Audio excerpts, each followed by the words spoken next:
Welcome to Adventures in Accessibility, a podcast that explores the far reaches of disability, access, and inclusion, with your host, Emily Schumann. Welcome back, everyone, and thanks for joining us. Today, we've got a return guest, Haley Moss. Haley is an attorney, author, artist, and advocate who was diagnosed with autism at age 3. She's passionate about disability inclusion and neurodiversity, using her unique blend of personal and professional experiences to promote accessibility for people with disabilities. Haley is a keynote speaker and educator, finding fulfillment in sharing her story to make a difference in other people's lives. She also served as an adjunct professor at Taylor University in the psychology department. As an author, Haley has written 4 books on various life stages and neurodiversity for professionals. Her work is featured in numerous media outlets and legal journals, covering topics from personal experiences to media representation and politics. Haley believes in the importance of being heard and included, resonating with the disability community's motto, "Nothing about us without us." She advocates for a future that is neurodiverse, accessible, and inclusive of all people with disabilities. All right. Hey, Haley, thanks so much for being here and welcome back to the podcast.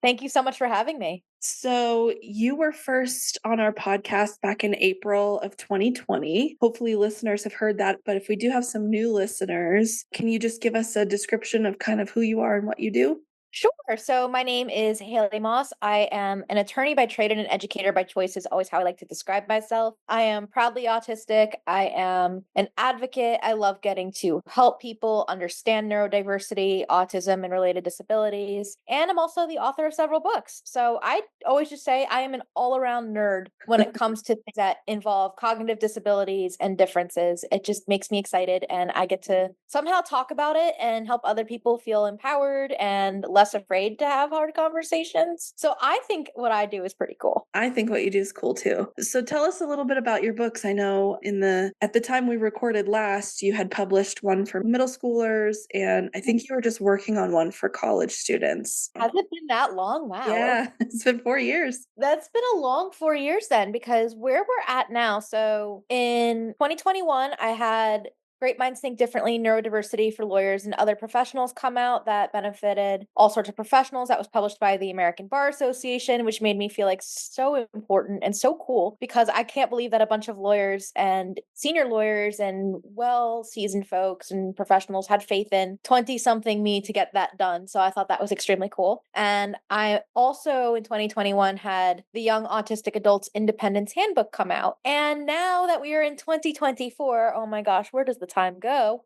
I am super proud to share with y'all that I have another book coming out in November this year, and that is Talking the Talk About Autism. And that's basically all about disclosure and how to tell your story and advocate for yourself and have those uncomfortable conversations that feel kind of scary and vulnerable and hopefully make them feel a little bit less awkward for everybody around you. So that is where I'm at in writing world. I always say I'm never going to write another book because of the time, the demands, am I going to have writer's block? Am I going to be able to get this done? And then every time I say that, I have another idea and I'm like, let's go hit the ground running. Let's go out into the world. Absolutely. And it sounds like your books are pretty directly related to your own personal experiences and things that you've learned along the way. Is that right? Yeah. And I think that's the best way to do it because lived experience truly does make a difference. And I think readers want to feel that they can connect with somebody, not just having some random person giving them advice. Right. Yeah, absolutely. That's kind of how I feel about it, at least. I always feel weird when random people are telling me what to do. I'm like, okay, I think I got this, even though it turns out none of us, in fact, truly got this. Yeah, you want to feel like you're learning from someone who's qualified. Not only that, but you want someone that you feel that you can trust or that's somebody that you know. And I Yeah. feel like that's the thing about the disability experience more generally when I get to wax and wane on this a lot. I'm like, we're really not that different from one another. We have a lot more in common than folks often think we do. Yeah. Whenever people let me talk about my goals and dreams and things, I'm like, yeah, it sounds like most people you probably know who are my age. I'm really not that exciting. Well, you are exciting though. I know you just recently presented at the ADA National Symposium and we were there too, but I don't think we were able to cross paths. Can you tell us about your experience there, what you presented on, if you learned anything? I was very tired when I got to Minneapolis. I'm not even going to lie to you for the ADA Symposium. I presented with a dear colleague of mine on ADA policy as it relates to neurodiversity. So we got to talk about, kind of where neurodiversity stands in that realm. And I just had a great time. I got to present with Wendy Strobel-Gower from Cornell, and it was just such a cool feeling for me. I'm like, wow, I get to be around the experts, because so often I feel like I get to work with folks who don't know a lot about neurodiversity or disability policy, or even what's out there when it comes to neurodiversity in the workplace. And this time, like, everybody here really knows what they're talking about. People here are so smart. People here are so knowledgeable. And for me, the coolest thing and the best part of it was really connecting with other folks who are passionate about ADA policy, and also people who have lived experience, and disabled people who are not just living this, but also are truly experts and not just on their own experiences. Yeah, that's the thing I love about the symposiums also is just like you said, connecting with so many other people who have that same passion, because it's not as ubiquitous as we wish it would be. So getting everybody together in that environment is really invigorating. It really is. It's definitely a different environment for me, because it's not what I'm used to. I'm used to people who are like, okay, I think I know what neurodiversity is, but not really. Let's back up a little bit. And at the symposium, people were asking difficult questions, and questions I had to think as well. Hold on. Let me maybe get back to you after the symposium, because this is something that, isn't clear cut. Yeah. So you kind of gave us a definition of neurodiversity in the first podcast episode, but I'd love to hear how you define that now and how maybe that definition has evolved for you over the last few years. I kind of wonder if my definition of neurodiversity has evolved, but I think more so that my understanding of neurodiversity has evolved. And I think that's just being around different people. But for me, when I talk about neurodiversity, we're really kind of going back to the basics, that we all have different brains.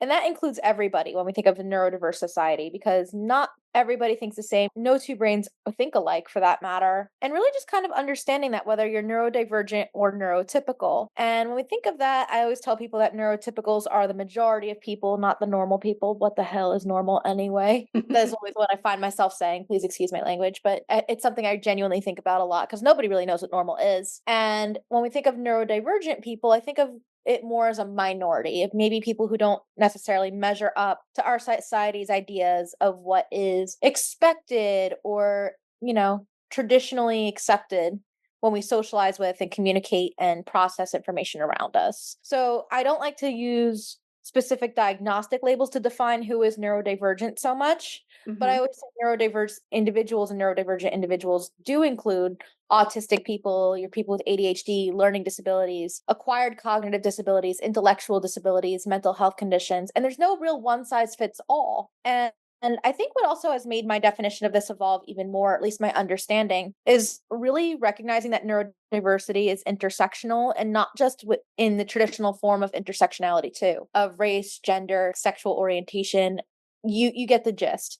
Mhm. And also, just it's intersectional with each other. There's no one singular neurodivergent experience. Is that, you could have multiple forms of neurodivergence, how those intersect with each other, and how those things happen, and how you experience that just based on, who you are, and your other identity factors makes a difference. Yeah. So, what are some of the things that you say, when you talk about being inclusive of the neurodivergent experience in the workplace? What are some of the things that you advise employers to do? I think it depends on what we want to talk about when we say we're advising employers. I feel like that's a very broad question. I'm sorry. Well, so like if let's just say an employer wanted just generally to be more inclusive, more welcoming to people with autism, people with ADHD, those conditions, are there some things that they could put in place proactively in order to kind of be more inclusive? I think what employers can do first and foremost is start with the people you already have. I know it's very easy to fall into, oh, we want to recruit neurodivergent people. We want to hire and be more inclusive in the interview process. And that's wonderful. I want you to have inclusive job descriptions, applications, interview processes. I love that. But you have to also support the people who are already there, and assume you already work with neurodivergent people. Mhm. Not everybody knows that they're neurodivergent. If they are, there's so many reasons behind this, whether it's when you grew up, your age, your race, your socioeconomic status, your sexual orientation, your gender, what have you. There's so many things that people just don't know this about themselves, and even just access to information and also money. I think that's a big thing that just doesn't come up around here is who has access to a diagnosis in healthcare. But we can be on a whole other tangent there. And employers get really hung up on, oh, can you prove it? Do you have paperwork and stuff? And I'm like, okay, you're asking the wrong questions if this is your idea of inclusion, of kind of gatekeeping, of who can have access to accommodations, who has access to things. I understand that this feels important. I understand that you want to make sure that you truly are protecting people with disabilities because you have to be a qualified individual with a disability under the law. I get it.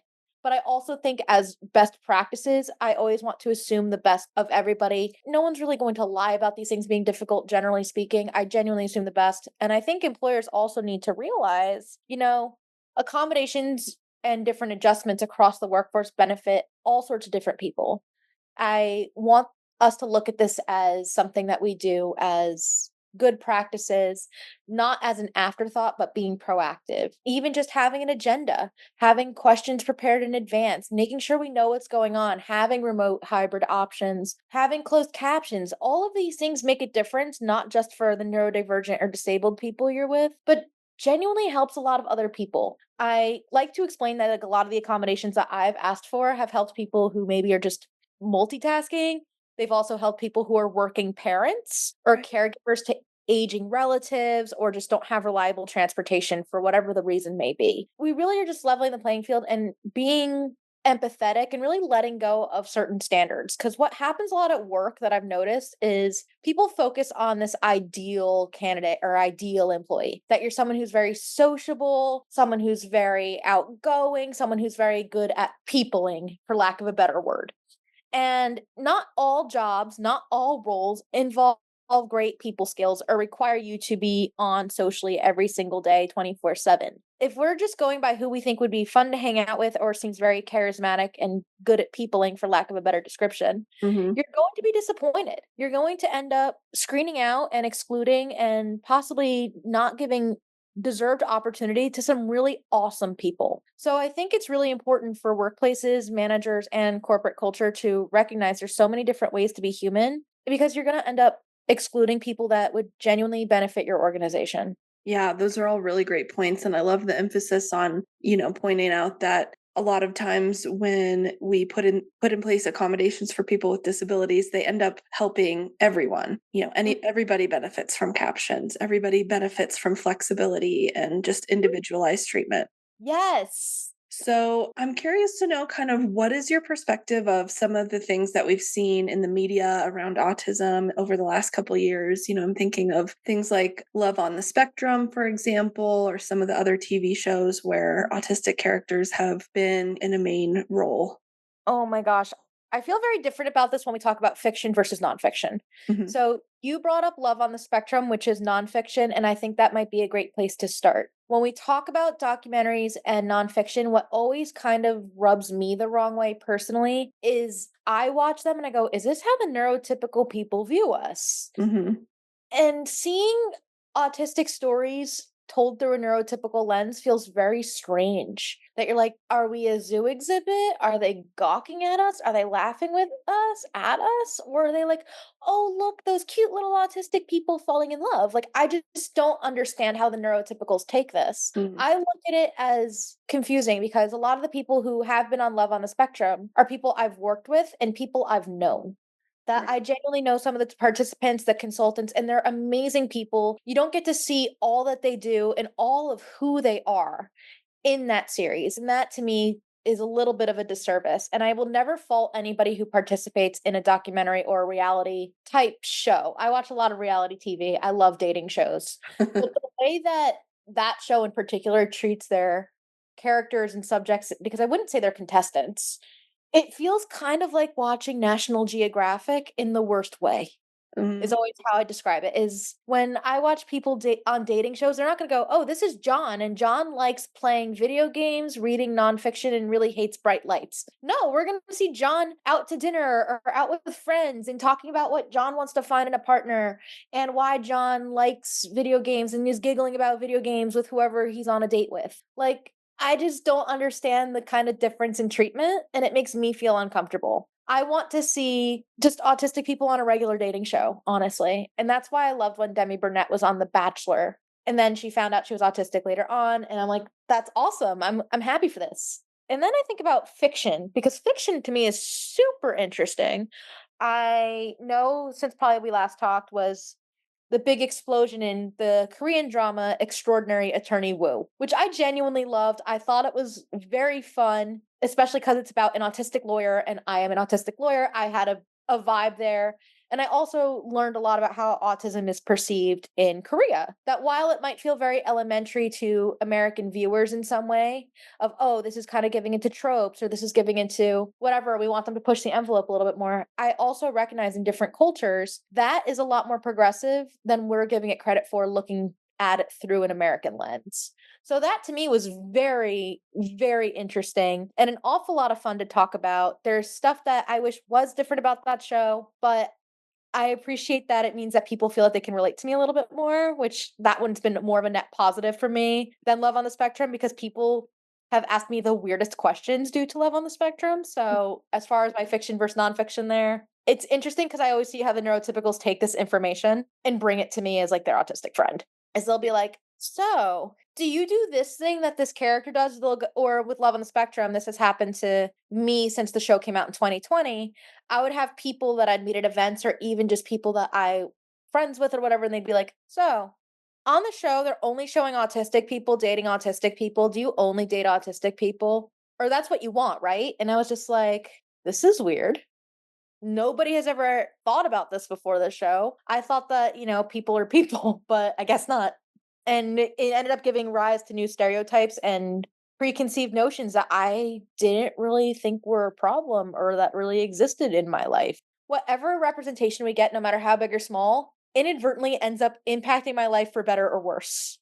Yeah, sometimes it's hard to tell. You think about, all of the problematic things that you just mentioned, but then on the other hand, is it good that we're even talking about, autistic people dating and normalizing that a little bit? Is it good that there is some representation? Are there any 100%. silver linings to be found? I'm all about autistic people dating. I'm all about showing autistic people dating, but I also want them to have it in that I think the producers and directors of that show are very kind and respectful, but I also want autistic people dating in environments that they feel comfortable with people of a variety of different experiences, and also just presenting them as human beings, not so much as a, oh, look how cute and wholesome this is. Because if you look Yeah. at how the neurotypical people react to this show, they will give that, "Oh, this is so cute and wholesome, it makes me feel warm and fuzzy inside." I'm like, and meanwhile, I think about my best friend, Mhm. and one of my best friends and I will just swap stories because that's what you do, about just dating or life or whatever, and this has been things for years that we'll just swap stories, and, like, her stories and my stories are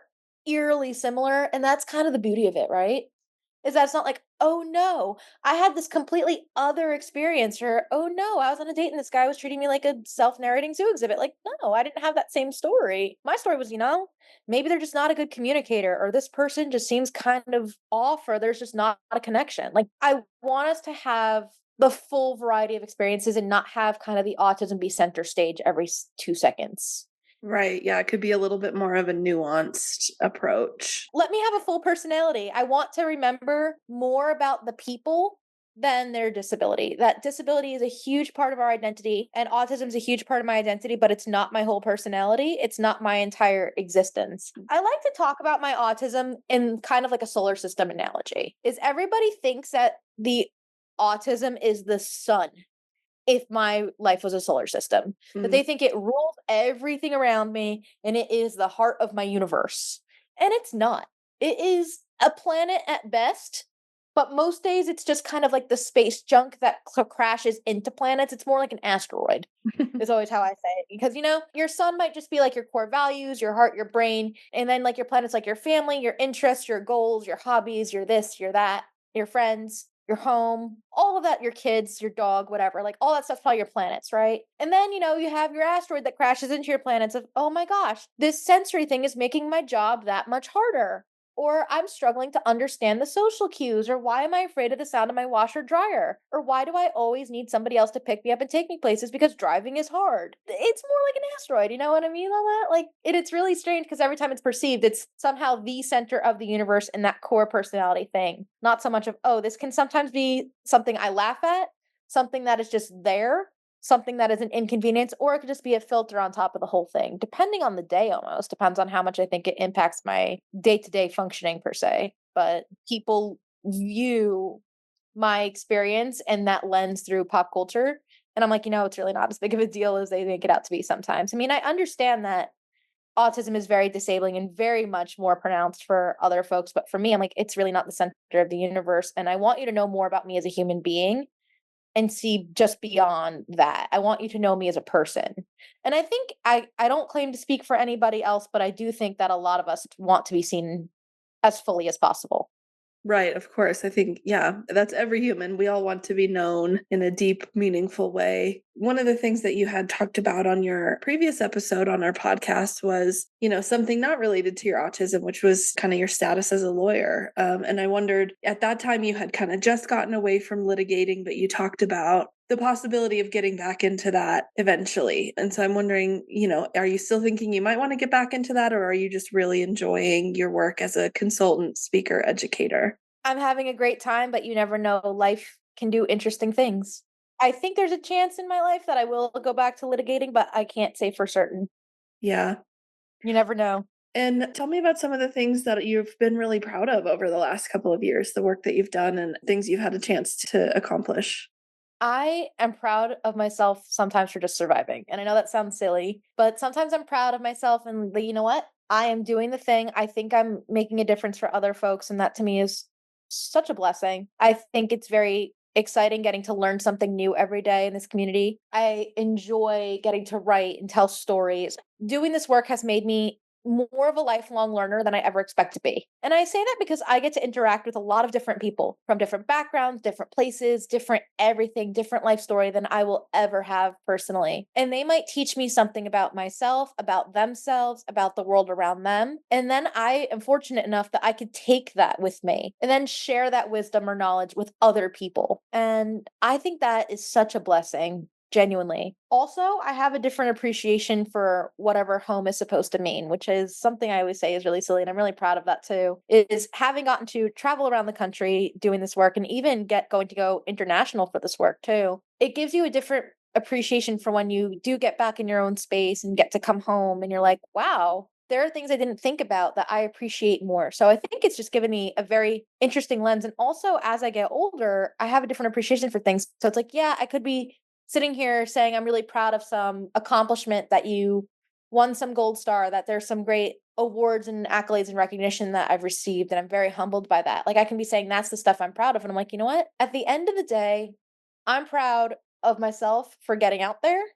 I'm proud that I'm able to make a difference in other people's lives because that's what really matters at the heart of this. It's not so much that, oh, people think that you did a good job and you got an award or an honor of some sort. Like, you know what? It really genuinely is about people and being able to help people understand themselves and those around them is really the thing I'm proudest of. Yeah, that's really beautiful. So, what's next for you? I mean, you mentioned that you have a book that's coming out in November. Is there anything else that you're working on or looking forward to? I'm turning 30 this year, so that has been a very interesting thing to reckon with. Taking stock of where things are going and where life is, and figuring out that maybe I'm not as young as I think I am, but also still feeling young at the same time. And hoping and reflecting and taking stock and thinking about what's next is always a little bit scary. And I think people always want to know what's next, and I'm just enjoying myself along the way. I think that's great. And I think 30 is a great milestone. And in my opinion, you're still young. I think you'll find that you still have a lot of youth left and it's a big milestone. When is your birthday? 3 weeks. Oh, you're a Leo then? I am a Leo. Nice, me too. The best people. Right? So, you know all about the ADA. We talked last time about you being kind of an ADA baby or you're in that ADA generation, obviously. Mhm. that's totally intertwined with, the work that you do. But we've had some changes in the ADA recently. We had, some strengthening of the digital accessibility provisions. So just wanting to know what your sense of the ADA is lately, especially with some of these changes that have come up. The changes make me hopeful. Yeah. I think that's the best place to start. Is I'm always cautiously optimistic and hopeful when I see that we do have some victories, big and small. It's just how they actually play out with the implementation that is where I keep my cautious optimism. Yeah. Do you think there are other areas, sort of gaps in ADA implementation that are, need to be addressed on a more critical timescale? I don't think that the ADA is my only concern when it comes to disability policy. So that's kind of the interesting thing. Mm-hmm. I do worry a lot about wages and fairness and guardianship and all these other disability rights issues as well. So I'm always like, how are these things going to interact with each other? How are things going to keep getting better so we have the same equal protection and rights as everybody else, which is really kind of the spirit of the ADA to begin with. But it does kind of have those legs of its own where it goes to other things too, and other state and federal guidance. So I'm always kind of a little nervous and a little optimistic all at the same time. But generally speaking, I'm very optimistic because think about how far we've come since the ADA, and these changes are moving us in the right direction. Yeah. And as you know, the ADA is turning 34 this year. So the ADA anniversary is always a good opportunity for us to have those moments of reflection and thinking about where we've come and where we have yet to go. Yes. And yeah, you're right. The ADA has limits. And if you're somebody who can't get care in your home or you're under some sort of oppressive guardianship, the ADA and having access to a restaurant is probably lower on your list of worries. Exactly. Up to us to protect the people who might be more susceptible to exploitation or are somehow more vulnerable. And what do you think, the average kind of general listener to this podcast get involved, or what could they do to be, part of that? Educate yourself generally, because you would be surprised how many people ask me for legal assistance to help them implement an oppressive guardianship, for instance, just as an example. And if you've been around me long enough, you're going to know that I'm extremely against guardianship unless it's a last resort. Like, I know that's my one political opinion here that I'm willing to share, because I just want people to have civil rights. And I think a lot of folks don't know what they're getting into when they want a guardianship. So that aside, that's where I come up with the educate yourself. And I think that also comes down to teachers and parents and educators and policymakers and pretty much anybody. Like, I was explaining to a friend of mine how guardianship worked and what it really means. And my friend was like, that's a thing? That seems a little draconian that you can lose the right to vote. And I was sitting there saying, yeah, pretty much. My friend that I was having this conversation with is a reasonably intelligent person, also an attorney, knows a lot about a lot of other things, but not really disability policy. And it was like, oh my God, I never knew that was a problem. I would have thought we were past that. And I was like, do you want to talk about subminimum wage? Do you want to keep going? You really do need to educate yourself. And I blame the fact that disability history is left out of so many different learning opportunities of school. I didn't know as much about my own disability history and people until I found that information on my own. So I think a lot of it does come down to having comprehensive education and really folding disability into that human experience and diverse experience, not just something that happens to other people. Right. So education's the first thing that I would tell you is the big thing. That's good advice. Well, I think we're kind of close to wrapping up here, but what didn't we ask that we should have, or what else would you like to share with listeners? I don't know. I feel like I just wanted to have a good conversation. I hope folks think we did have a good conversation because I just have fun. Yeah, I think we had a great conversation. Me I too. always learn so much from you, and I appreciate your bubbly Leo personality, and you're easy to get a hold of too, right? You have a LinkedIn, and if people want to connect with you and learn more from you, they can reach out. Yes, I am a millennial. I am very online. I am on all the social media, or you could just pop by my website and have an email sent to me, whatever feels most accessible to you. Great. Well, happy upcoming birthday. I hope it's wonderful. And thanks again for being our guest. Thank you so much for having me. I appreciate you.